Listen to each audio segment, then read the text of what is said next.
So we see in the modern world this thing that's being called secular mindfulness. They're looking at mindfulness in education, the corporate space, the NHS, the criminal justice system.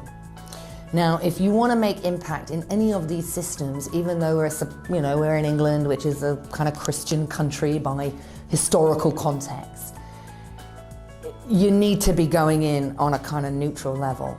If you're going in offering something in a prison, and you're the prison organization offering it, you're the government offering it, in my view, it does help that that is kind of spiritually neutral, let's say, because otherwise you're kind of pushing something on people that they may not want. Yeah, so I think there's some really practical reasons why they've tried to kind of make this secular package.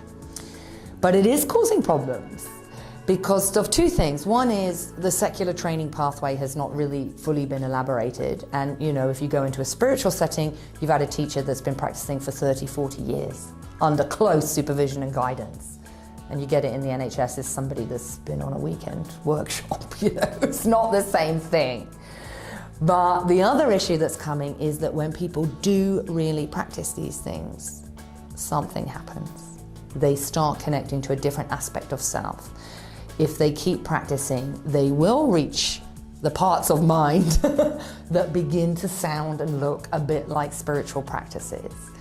And the minute you start asking this question, who am I? Who is the I that this ego is so desperately trying to protect? Oh, I must not let it go.